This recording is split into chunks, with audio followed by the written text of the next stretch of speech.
Click record in here.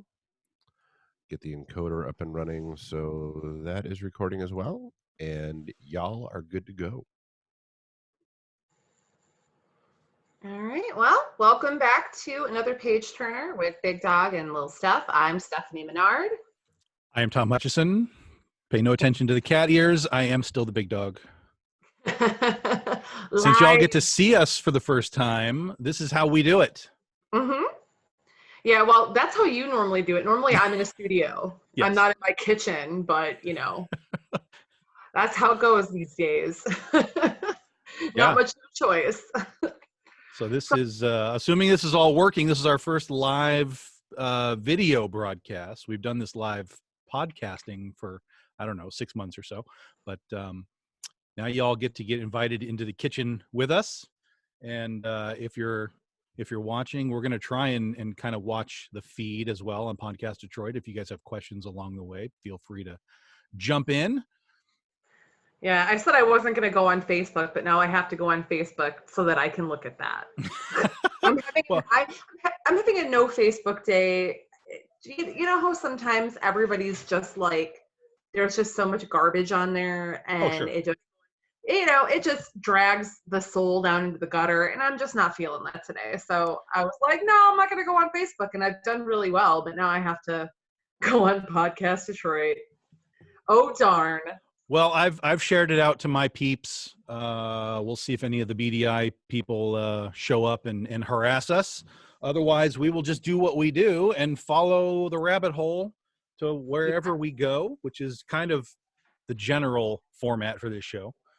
Pick a topic and then find where all the threads lead. Exactly. Well, why don't we start off with talking about the princesses versus zombies Kickstarter that you have going on right now? Because, you guys were funded in an hour. I knew that you would get funded the first day, pretty quick, but an hour is really good. Yeah. And you guys, your first day, you just killed it. You've been killing it since then, but it was a really good first day. It was a good first day. It was here's the weird part about this campaign. It was not our best first day ever. And yet by day, let me get my notes. By day 2, we were already ahead of pace of our best campaign ever, which was Penny for Your Soul 7. So by day 2, we were already ahead of the game, even though our first day was not our best day ever. Mm-hmm. And since then, we've just been piling it on, and it's just been absolutely insane. We've unlocked 12 stretch goals.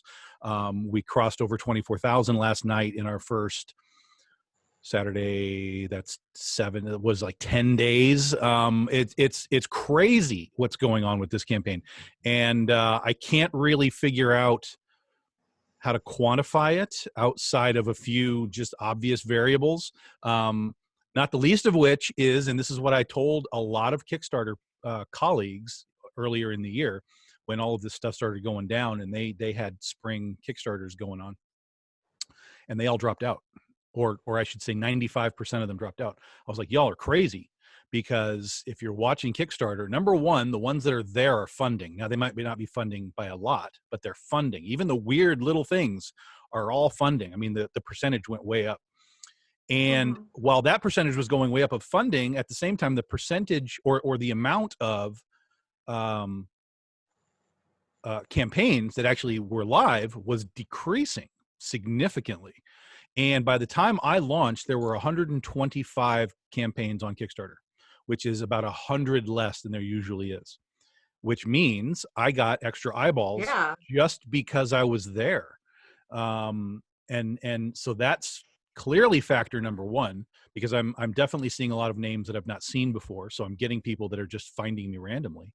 And then that goes into the other elements, which is, well, it's a zombie thing. People like zombies, and it's a princess thing. Disney folks are going to latch onto it, based on the imagery, and we're going to get people there too. So, it was a 3-headed dragon that every head did its job, I think.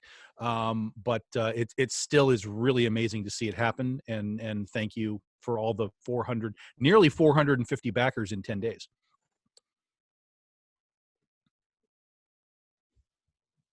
Heck yeah, man. awesome. Yeah, I figured we'd just start off with that. Get that out of the way. Yeah, and so we've got like 15, we got 16 it. days left. Yeah, so if you haven't if you haven't pledged, if you haven't backed, if you don't even know what it is, just go to Kickstarter.com, look up Princesses versus Zombies, and you will see all of the insanity that is going on for about another 2.5 weeks. Yep, I got my my Marta cover that I wanted, so I'm happy. Yeah, we have four reward levels are already sold out. 2 more are on the verge of selling out. It's crazy. Well, congratulations, sir. Thank you. Hats off to you. I'm not wearing a hat, but hats off to you. We're having a good time. Oh, We're having man. a good time. Yeah, I was good. I was one of those people who pushed my Kickstarter. Granted, there were some production issues that were keeping my book from getting finished on time. Sure. So it made sense to me because I don't like to run a Kickstarter unless I have the book almost done. Like basically, if it's not going to be done by the time the Kickstarter's done, I'm not running a Kickstarter. And we've talked about this. I don't like making people wait. So I would rather wait to bring it to Kickstarter. Sure. That's just my thing. And plus, with everything else going on, it just felt for me, it just made sense. But I'm planning on getting mine out there as soon as we're close to finishing, which will hopefully be soon. And we'll talk about that in 2 weeks. So, because it might be around that time. Oh, like so soon. That's good. Yeah, hopefully. Robert Nugent is sending me like pages of colors every day. Like he's kicking it. He's kicking it out fast, and but good though. Fast but good. It's good. That's important. Yes. So, okay, well, I know you've been, running your Kickstarter, so that's been taking up a lot of your time, but have you watched anything good the last couple of weeks, or like anything that you'd recommend that people get out there and watch? Man, no, honestly. I mean, I've watched stuff, but it's usually junk. I tried to watch the new Hellboy. I couldn't get through it. I turned it off halfway through. I tried to watch, oh God, I don't even remember what it was. Something else that I watched. I was like, well, people like this. I couldn't get through it. I just reverted back to the Blu-ray collection. I mean, it's just, I know what I know what works for me. So all this new stuff, all this Tiger King nonsense and everything, this is like, I don't know what you guys are doing. This is all wrong. Everything here is wrong. So I just reverted backwards. It's wrong. Yeah, going the wrong way. I'll tell you this. I did now Community. I don't know if you watch Community, so this might be a sore spot for you, the TV show Community. It came on Netflix recently. I had never really seen it. I had watched a couple of episodes just randomly because I had been with friends. But I was like, okay, we'll try this because I like Parks and Rec. I like The Office, and it's basically the same thing, kind of.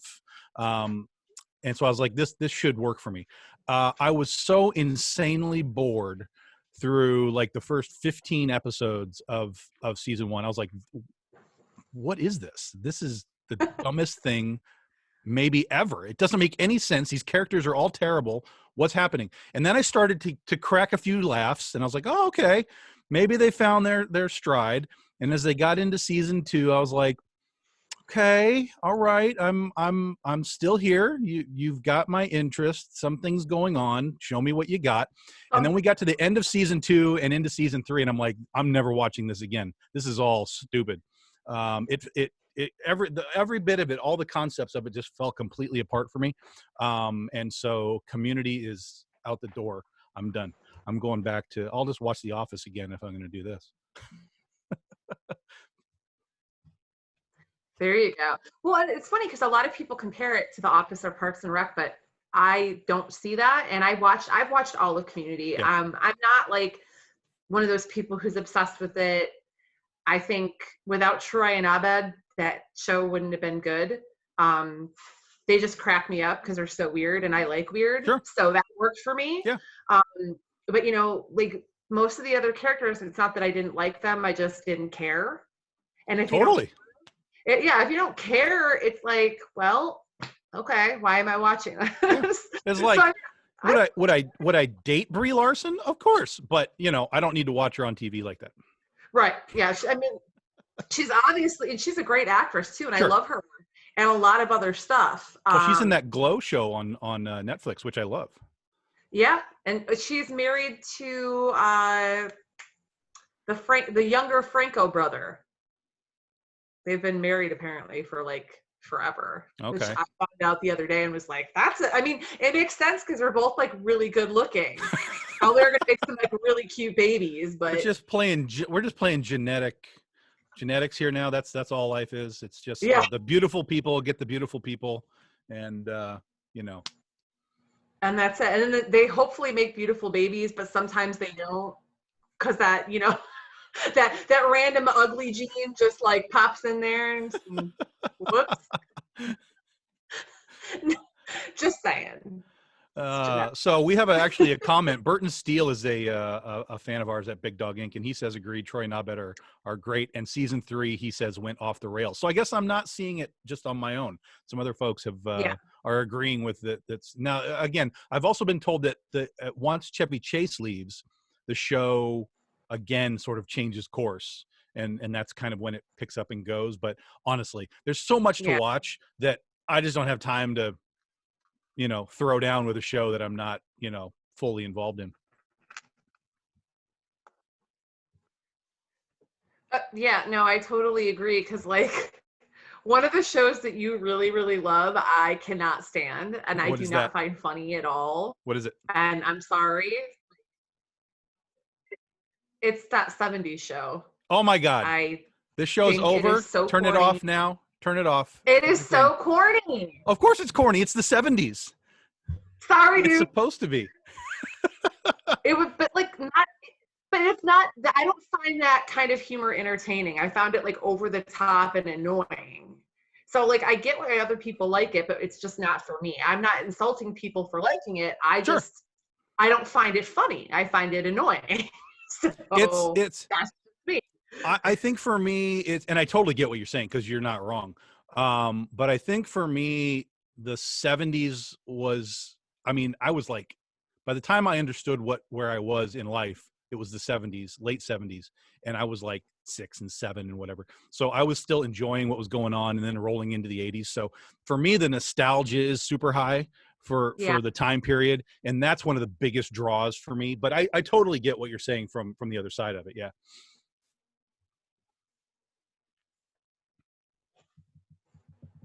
Yeah. I mean, not everything's for everybody, and that's No. just how it is. And of course. I don't judge people for what they like. Don't judge me for what I like, and we'll be good. Everybody will be fine. There will be no fist fighting. Like what you like and be happy. That's right. That's right. Yeah.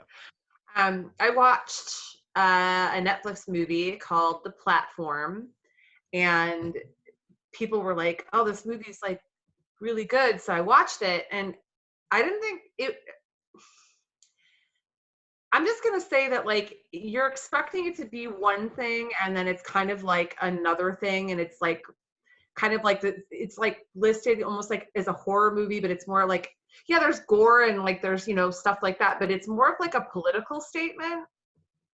And I found the endings like very unsatisfying. I don't know, like I know a lot of people liked it. I did not. I watched the whole thing though. I did not turn it off, and I really wanted to, but I watched it. I'm pretty sure the only reason I pay for Netflix anymore at this point is so that I can keep watching the Dave Chappelle specials, and that's about it. I'm so there was a time when Netflix was making a lot of really good stuff, and that just seems like it has drifted off now. Orange is the New Black is gone. Glow is okay. We're gonna get one more season of that. I can't even remember what I remember when The Dark Crystal was coming on last year, and I was so hyped about The Dark Crystal, and I couldn't even get through one episode. I was so bored with it. So Netflix is hanging by a thread for me, and right now that thread is Dave Chappelle. Well, my problem is that like when I like something that's on there, as soon as it comes out, I watch it. So it's like after 2 days, like I've watched the newest season of whatever. Like Russian Doll, I watched that like in 2 days, and that only has one season, but it really, really great show if you've never seen it. Like with Glow, like when Glow came out, I binged it. It was done in 2 days. Anything new, like as new seasons come out, Like it's just it's there and it's gone so fast. Yeah. Well, and there's been I'm so rumors that excited for it. yeah, there's rumors that Netflix is actually going to change their system and actually make it so that it's like a weekly thing. You know, I can't imagine them changing that system, but who knows? Maybe. That would be probably good for me, but also annoying. Yeah, no, I couldn't do it. I couldn't do it. I'm so into the binge mindset. You know, Yeah. it's like that's the only reason I got through so much Community was because I could just leave it on while I was doing other things. Otherwise, it would have been like 2 episodes, you know, like wait a week. I'd be like, no, I'm out. This isn't good. I'm not waiting for it. So yeah, I think Netflix is in a unique position with their binging stuff. And I can't see it changing. I just hope that they make better things. Like, did you watch that Dracula thing that they put on? That was terrible. I watched the first 2 of like the 3 or 4 parts. Then just stop right there. Well, yeah, I Don't finish it. Because I get what they were going for, but it wasn't enough to capture, like, to keep me entertained. I love the mythos of Dracula. I love that they're playing with the whole thing. Like, it's fun to take something and change it up, but it has to still be entertaining. And I just felt like it was really slow. Very slow. And I can handle slow if I get enough payoff. Yeah. And after 2 episodes, there was just not enough payoff. So I kind of went. And, well, there's only 1 episode left. And man, when you want to talk about going off the rails, I mean, and ultimately there was no, when it was finished, there was ultimately no payoff. Like the entire series of 3 episodes, which is basically 3 movies because they're like an hour and a half long. The entire show was basically why is Dracula afraid of the cross? Like that was really the underlying. There was all other stuff going on, but basically it was always, dude, what's with the cross? What's with the cross? What's with the cross? And when you get to the end of the show and you find out what's with the cross, you're just like, what? You're just shaking your head. No. So just don't. Okay, just I'm don't. not gonna do. You've seen the best of it. Don't even worry about what's next. Don't even worry about it. Yeah, we're good. I'm gonna skip it. Yeah. So I've been doing a lot of Zoom chats with people. This is gonna kind of segue into like the whole convention thing that we were talking about before we came on air. So sure. You know, as we all know, conventions are canceling left and right. It's obviously the smart choice. You know, we're in a pandemic. We do not need to be at conventions. We need to stay home and be safe. So not complaining about canceling shows because it's a necessity. And it's super important. Now, one of the things that I've found, I mean, A, just because we're stuck at home, and B, you know, we're so used to, at least for myself, I do at least 1 convention a month, usually sometimes 2 to 4. I mean, it just depends on the month. Yeah. So I'm constantly getting to see my convention friends, you know, like all my artistic people, and they refill my joy for working in comics. And it's been really, really hard to continue to stay focused on, you know, moving forward. Not that I'm not doing it, but it makes it a lot harder. And I found that if I've gotten a lot of my creator friends on Zoom chats, and sometimes like the first time we did one, people were like drawing, we were all just chatting and catching up, and it made a world of difference. So creators, reach out to your con family, get a Zoom together, and just talk to each other and fill each other back up with that passion, because people need it right now. Yeah. Well, we did a 2 hour. It was like 2 hours with me and Stef Wilson the other night on. We were talking about Princesses versus Zombies, but we went off on. We were into Jaws and Godzilla. I mean, we just went. Again, it's sort of like what we do here. It just kind of went all over the place. But it was 2 hours, and people were just hanging out with us, listening to us shoot the breeze, and you know, we all had a good time. Which is good, and I think that, you know, it's not the same, but it'll do in a pinch. You know, it's better than doing the same old thing every single day and not getting to see those people that you get to see during the con season or whatever. So just throwing that out there, people, get in touch with your con fam. They miss you. I miss them. Well, and So interestingly, like I did Hi, our Dave. hi, sorry, I'm here and I have something relevant to the discussion. Oh, So we did our first virtual con this weekend. PenguinCon was supposed to be this weekend at the Southfield Westin, and obviously it was canceled, and they decided to go virtual with it. And so like we still wound up doing about 10 panels. We still did, obviously all via Zoom.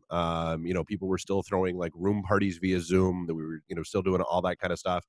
And it wasn't as great as actually being at the con and hanging out and seeing all those people and that kind of stuff. But just being able to interact with people that way was just awesome. I mean, it was to your point, it's needed. You absolutely need that. right. Oh, yeah, yeah. It's a hard time out there for, and it's not just me. I've talked to a lot of people, and we're all missing, like, people that don't work in this business and do conventions. They don't understand. Like, yes, it's a lot of work, and we've talked about that before, but that's like the few times a year I get to see certain people will be at, like 2 conventions a year I get to see this person, and then at this convention I get to see this person. So yes, we're all connected by the internet, but those in-person conversations and getting to catch up and network and do all that, it's really special. So it's kind of hard. I'm like missing that, definitely Yeah. not missing the long hours, but I'm missing I'm missing my friends. That's the thing But about the cons is like I don't think any of us also with miss. all these, Yeah, go ahead. go ahead. I You're don't good. think any of us miss the travel and the setup and the breakdown and none of us miss any of that. But having Nah. those few days of being able to wander from table to table and just see people that are from basically around the country, for the people that are the creative side too. Heck yeah, man. It's awesome. um, but so the downside, though, of the other downside, other than not getting to see our convention family, is that with these conventions canceling, now some of them, when they've canceled, they haven't given a new date yet.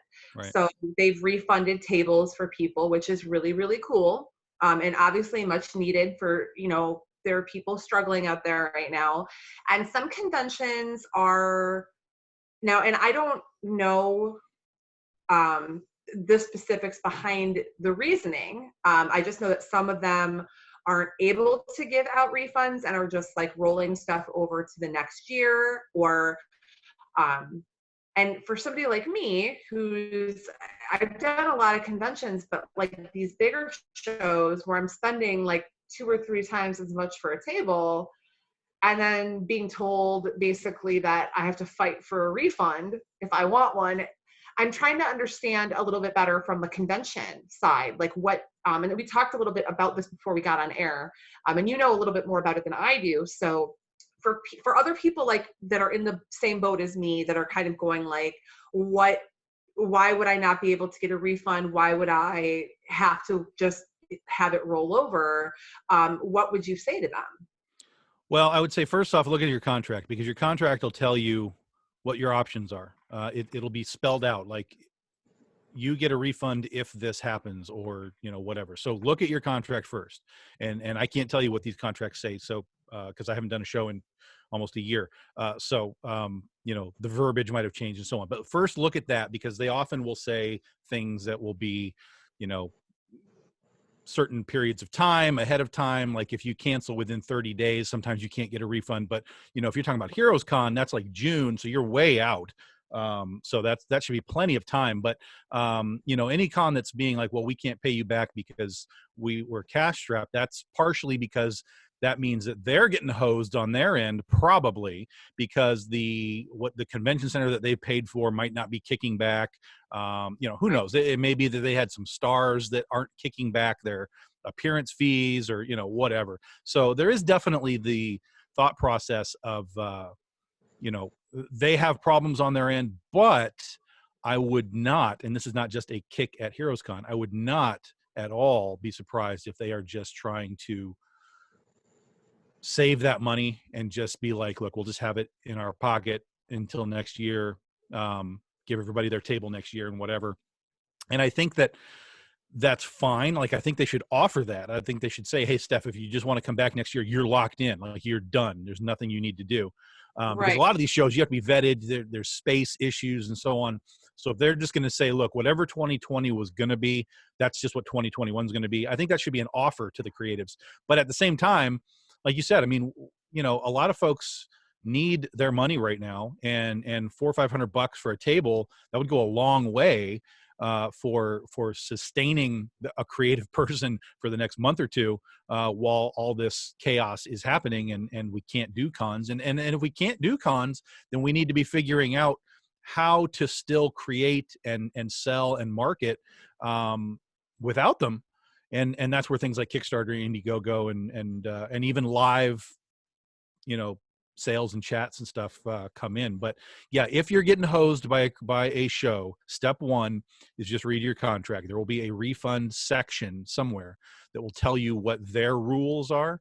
And then once you understand their rules, then you can kind of take the next step and you know, get a little more aggressive if you need to. Perfect. And yeah, like, there was something I wanted to bring up just because it's something that I've never experienced. So yeah. I'm like, you know, it's a good time to ask those questions because, you know, sometimes I still have things happen to me that I've never experienced before. Sure. And I like to be educated and not just jump to conclusions. Yeah, no, that is fair. I mean, there's a lot of people that are new to this. I mean, you've been doing this for a while, but you're still kind of new. I mean, you really have only done some local things for yourself, that you haven't really branched out outside of Detroit area, Michigan area too much. Yeah, like the tri-state area is pretty much, but like and this is the year that I was branching out. I was like gonna go all over the place, and then COVID shows up and it's like, hell no, you're not. Yeah, this was all Stephanie's fault. We were fine until she decided she wanted to travel. Yeah, it's me. I did it. Stephanie 19. Jeez. I wouldn't be surprised with my luck. This was gonna be my year. Oh man. Well, I mean, and this year was my 10-year anniversary, so I had some plans. I mean, we weren't gonna go bat crap crazy, but there were definitely some plans to get back out and hit some places like New York and so on. And you know, all that's gone. But with Kickstarters and with my live shows that I do every Wednesday on Facebook, you know, I've really replaced those shows almost easily. And then, I mean, again, I don't want to like tear down the cons because they're fun and I know people love to go and so on and so on. But from a creative standpoint and from a you know, means to go to these shows standpoint, the money for the travel and the hotels and whatever, I've replaced the cons. I've just literally replaced the cons. Now, obviously, we can't go to dinner together. We can't, you know, shake hands. We can't take pictures, you know. So there's all the social elements of it.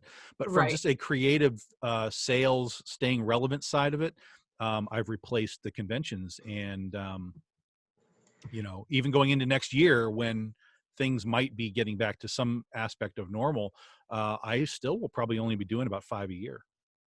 Right. And we talked about this on like a couple of times, actually, since all this has kind of happened, and, you know, finding alternative ways to make up for the sales that you would make at conventions. And I think, you know, I think we talked about this last show, you know, how doing these things online, it's going to replace a lot, and it's been working for a lot of people. There's been a ton of online conventions that people have been taking part of and doing really well at. People, certain companies are doing like live auctions. You know, you've got the Artist Alley network where people come on and they, you know, draw or talk about their products, and people come on and they buy stuff. So I think it's you know, and there's a lot of people saying stuff like, oh, things are never going to go back to normal. And I'm like, well, some of these things probably shouldn't go back to normal. That's correct. We've discovered, you know, that there are other opportunities and tools and better ways to do certain things. So why would things going back to normal change all these good new things that we're learning? Yeah. You know, technology. I'm all for, you know, doing all these positive things. Yeah. Technology always takes us to whatever's next. I mean, and that's just been the history of everything, is eventually technology reaches a point where it affects whatever it is that you're doing. Just putting cameras in your phone was changed everything for us. You didn't have to have a camera and a phone, and all of a sudden these phones are computers, on and on and on and on.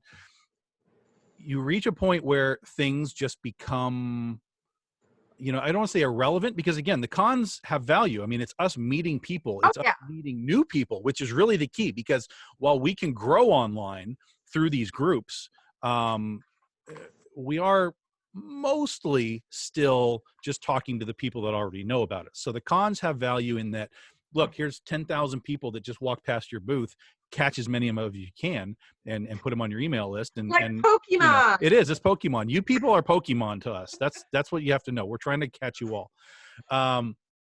So there's definitely value in going out and doing those things. Snorlax?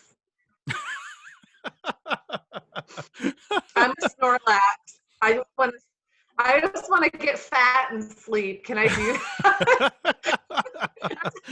That's what I'm trying to not become while I'm in quarantine. Yeah, I hear you.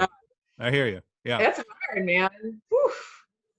But yeah, technology has made things, and thank God for technology, because right now with, the state of the world, we're learning that all these people can they can telecommute, they can work from home, and it's working. It's saving. I mean, it's good for the environment, because the emissions from cars are the air is the purest it's been in forever. There's all these benefits to a lot of these changes that have kind of been forced upon us. Yeah. Yeah. For creators such as ourselves, doing something online, the cost to do something like that is so much less than, like you said, traveling, your booth setup, getting everything you have to pay for while you're at a convention, a hotel or whatever. It makes fiscal sense to use technology to your advantage. Of course. So, I mean, even when we were at shows, we did one show this year. It was Albuquerque Comic-Con. Even when we were at a show, we still went live and sold to the people that couldn't be at Albuquerque Comic-Con. I mean, everything is changing. And if you're one of the folks that's just like, well, we want it back to normal, you're not going to get normal. You're going to get a new normal. It might resemble the old normal, but everything is going to start changing. Whether it's cons, whether it's retail, whether it's I know so much that I can't talk about right now. But everything is changing, dudes and dudettes. I mean, it's all going in a different direction. How much it's going to parallel the original normal, we don't really know yet, because it's all just starting. But there's a lot of changes from distribution to retail to just the creative side of it. And you just kind of need to run with it. I mean, stop fighting it and run with it. Find your place in the new normal, especially for the creator side. Those of you that are creators, writers, whatever, artists. I mean, you can do everything that you can do at a con from your home on your phone. You can take commissions. You can talk direct with people. You can do everything except for shake their hand and take a picture. So, really think about that for a second. And when we come out of this, towards the end of the year, and we go into 2021, I think you're going to see a lot of at least subtle changes that are going to grow into larger ones. Absolutely. And I think another one of the outcomes of all this, and we've talked about this a million times too, but I have to bring it up again. There's just so many conventions now that we've reached a point where, it's saturated. And I feel like that's going to be it's going to be like calling the herd. It's so many of these conventions are not going to come back next year because, they were either only around for a year or two, and then this happened, and the cost of it, I feel like next year we're going to see a lot less conventions, period. Sure. Which I'm good with, because they have more value if there's less of them. That's 100% right. 100%. The time, right. And it's like the time and the effort that people put in to go in to do these shows. If there's 8 million shows a year versus 100, you know how that all works. So Yeah. it's, Yeah. my guess is next year we're not going to see nearly as many conventions, and I'm good with that. And I really hope that we as a community continue to like be innovative and find new ways to, talk to our fans and our friends and just get our work out there on our own terms. Yeah. The creators that embrace the change and really see how it's working, where it's going, they're going to be fine. There are still people that it just boggles my mind that I talk to them and they're like, yeah, man, I can't wait to get my stuff into Diamond. And I'm like, dude, what? That's a decade ago. You needed to get into Diamond. Like that doesn't matter anymore. Diamond is now marketing and very little else, because even if you're in Diamond, you're not going to be making 10,000 sales. I mean, you don't have a licensed product that anybody understands what it is. You might be Right. selling a couple thousand units like a lot of these small press places are. But there's no profit in that. There's no money in that. All that is a marketing expense. And that's fine, because that is a key element. You get into stores, it is a marketing thing, but you have to treat it as what it is. And these guys are treating it like it's the ultimate goal. Like, oh my God, I made it into Diamond. That was That like, doesn't matter. well, and for like, again, we've talked about this, like that for me was like my first goal. Yeah. It was like my small goal. Like, okay, Yeah. once I get there, then I have way bigger plans. But to me, that was just like a small Exactly. step in a bigger ladder of like, boom, like That where is I want correct. to be. And like, I think people just have a misconception about like Diamond in general. And I know right now with everything that Diamond's kind of, there's a lot of shit going on due to, what we're going through right now. But I think that a lot of people have a misconception that if, like you said, if you're in Diamond, like all of a sudden you made it and you're going to sell all these books. But no, because the comic book shops order the books. If you're like, from some small indie company that is not working on anything that they've ever heard of, it's not like they're going to look and be like, oh, let's just order, 25 of these at like every shop. It's just not going to happen. Doesn't So happen. yeah. Again, so that really, you're your best tool to market your own product. Correct. And to, figure out how to do it, what works best for you, because it's going to be different for everybody. Of course. Obviously you found what works really well for you, and that's amazing. It's not going to work for everybody, but find your way, man. Just keep trying, and you're going to find it. As long as you don't give up and you just keep trying, you'll figure it out. Understand that there's more than one path. I mean, that's it. I mean, Diamond is part of a path. Cons are part of a path. Online is part of a path. Your product, your specific product is part of your path, because if you sell a horror book versus selling a superhero book, those are different paths. It's all different, and you have to figure it out, but you can't wear blinders. You can't just look at the way it was when you were buying comics in 1998 and say that that's what the industry is now, because it's not remotely like that. No, very different. Yeah. Yeah, it's all about adapting, and like I said, just figuring out what works for you. And I think right now is kind of the best time to figure that out, because we have the time. You have the time and you have the tools. I mean, everybody has a phone for the most part, and you can push live and you can do something literally anytime you want. I mean, if you want to just broadcast yourself 24/7 on your phone, you can do it. We live in a world where basically we're all just cam girls now. And whenever we want to be on, we just go on and we say, woohoo, look at my booty, and that's what we do. This is our life now. Look at Tom's booty. That's what I got from it. Yeah. Look at that one instead. Don't look at mine. Look at that one instead. Okay. That's it. Fair. That's it. So, embrace what it is and chase it, because the people that are ahead of the wave are the ones that succeed. The ones that are behind the wave are the ones that have to fight through it to get through to the other side. And that's much, much more work. Now, it's not that it's not work to stay ahead of it. Of course it is. You have to be constantly doing stuff and moving. But as you're constantly doing stuff and moving, it all moves. And instead of, taking a half a step, you're taking 2 steps and 2 steps and 2 steps. And then you might take a couple back, but then it's 2 steps and 2 steps and 2 steps.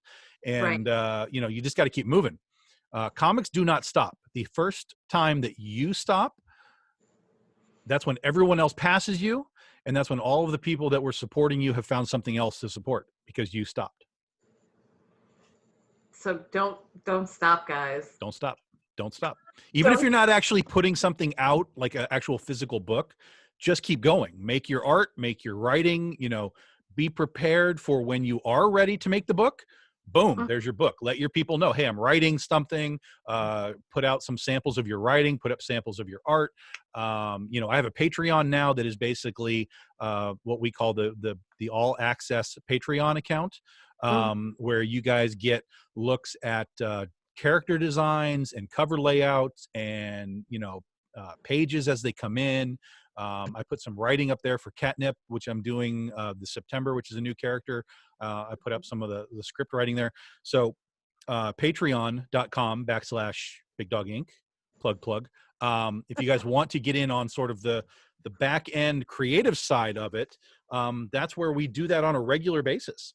And obviously we post on Facebook and all that kind of stuff too, Twitter, Instagram, and so on. But the Patreon side is really good for the creative folks or the people that like to see things get built. How did he actually build that? Where did Critter come from? Where did Catnip come from? Where did these things come from? You can watch everything kind of evolve and become a real thing over time. Right. No, and I'm working on a short story submission for, I'm part of the Great Lakes Association of Horror Writers, and they do several different anthologies every year. This one's called Marissa's Recurring Nightmares. And so I'm writing a short story for that. And so what I think I'm going to do is I wrote 1,200 words already today. So that's pretty good, but I'm going to finish it today because it can only be up to 5,000 words. I'm like, okay, I'm finishing it today. I got this. But I think I'm going to actually read part of it online and share it with people and see what they think. Cool. And maybe read some of my short horror stuff from some of my books because, why not? Yeah. It should be fun. Yeah. That's how you just connect with the people that are supporting you. That's the basics now. The basics are what you're talking about. Those are the basics. Yeah, it's fun because as a writer, I have to come up with creative ways because I can't draw. I can't do a live draw. Nobody wants to watch me live write because it is going to be boring as shit. Right? Yeah. I'll tell you what, the first writer that can figure out how to make writing entertaining is going to be a millionaire. As soon as somebody can figure out, hey, I'm writing, you guys come watch me. I know. Holy crap. It'll be awesome. Yeah, it's not going to be, I'm one of those people. So when I write, I already have my idea. So I sit down, I write, I get them the everything set up manuscript format if it's prose or however it needs to be set up. And I'll do 1 or 2 paragraphs and I'll get up and I'll go walk and get something to drink. Every couple of I would say every 100 words, I get up, I walk away and I come back to it. It's just a weird way that I write. Unless I have a really long, specific passage that I need to get out. Sure. I'm very fidgety. So for me, I can't just sit down and go, I'm going to write 5,000 words. I wrote 1,200 words in an hour, but I got up a bunch of times. I pet my dogs, I got some coffee. I can't sit still. So watching me write would take forever. I have to for me, it's I write 5 pages and then I'm done. I can't mentally move past 5 pages. It's almost like it's almost like I'm writing a story arc within 5 pages and I have to finish. I have to start and finish it before I get away. But then once I get to that 5th page, it's like, oh, I'm done, man. That's it. I'm gone. I'm not coming back to this computer for another 24 hours. Yeah. You know, so, but usually when I do those 5 pages, it's a good chunk of the day, and I'm editing myself. I'm trying to make the dialogue better, and, on and on and on. Right. But yeah, that's kind of me. It's like, I feel like I did 5 pages. Oh, I'm spent. I do my scripts like that too. I usually do them in chunks of like odd numbered pages. So like one day I'll do 5 pages. One day I'll do 3. The next day I'll do like 7. Only because, well, as you know, like, your odd pages end on like a beat. So like it's your page turner. So it's a really good place to leave off. Like if you're going to take a break in writing a script, the odd numbered pages are good. Just, it's a good place to call it quits for the day. But I do the same thing. And it makes like a 22 to 34 page script go by very easily. Yeah. Well, it's almost frightening, because if you're like, oh, I wrote 5 pages. Oh crap, I only have 15 left. And then my book is done. So it also kind of keeps you mentally aware of where you are in that particular issue, because if you're just kind of stream of consciousness going, all of a sudden you're going to have so much stuff that it's being like, oh my God, this is like a 30-page book now. So, yeah. So you gotta be aware. Now, maybe that doesn't matter. Like with Princess versus Zombies, it's going to be a 30-page book. It's designed to be bigger. But usually your average book is 20, 24 pages at the most. And, you got to be aware of your pacing and all that kind of good stuff. Oh yeah. Yeah. I usually do like an outline, like by page. So like I know, and it's just, it's the worst shorthand ever. So like I can understand it, but if somebody were to look at it, they'd be like, what the hell is this girl writing? Like, is she crazy? Yeah, I am a little bit, but it all makes sense in here. Okay. It makes sense. And so like, I'll write out like what I need to get accomplished on each page, like just like a few words. Sure. And so then, and I know a lot of people draw they'll draw little art doodles for the panels. I don't do that. No, I don't either. I trust my artists, and when they show me, like when I get the art pages in, if I need anything adjusted, which I usually don't, I feel like I describe them well enough, and I work with really talented artists, like they get what I'm going for. But it's a team effort. It's a team effort. Yeah. You don't want to see, no artist wants to see my shitty doodles next to my script. They don't want to see that. It might burn their eyes out, like looking at the Ark of the Covenant, Yeah. Don't do that. Yeah. I know I know a number of artists that are like, yeah, I wrote my script and now I have to do all my layouts for that. I'm like, are you working with an artist that doesn't understand what they're doing? Because I understand if you have a specific scene that you want to lay out, like you can see it in your head, like I really want this to happen and get kind of funky and fancy. That's fine. But otherwise, you should be able to give that to your artist and have them lay it out. And then from there, you can say, oh, you know what? Let's edit this panel. Let's do this a little differently because I think it'll work better that way. But you got to let these artists do their job. I mean, you can't. I mean, listen. Alan Moore writes paragraphs of information for his panels. I mean, it's just ridiculous what he does. But even from there, I don't believe that he lays anything out. He just puts it all on the paper and says, okay, go. And then when it comes in, I'm sure he probably said, hey, Dave Gibbons, let's put Nighthawk over there and, whatever, Night Owl, whatever his name is. Whoever that one guy is. That guy. So I mean, writers, you should be writing visually already. You shouldn't be necessarily taking that visual step for your artist. Just write it with enough information that they can understand what's going on. Right. And I think too, some people that when they do that as a writer, they're doing it for themselves as well, to see if that works out, like in their, because sometimes like when I did like, okay, it wasn't really like a doodle. I did like one little thing while I was writing a superhero book because I was kind of confused on how to make something comic wise happen the way I was envisioning it, like writing wise. So I kind of had to just figure out a couple of things. So I made a little doodle, but I wouldn't personally do an entire book. It was just to figure out one little scene. Sure. And I didn't give the artist. It was just so that I could write it properly. No, and that I totally get. Artist Yeah. would understand. Yeah. Yeah, no, like what I'm saying. That I totally get.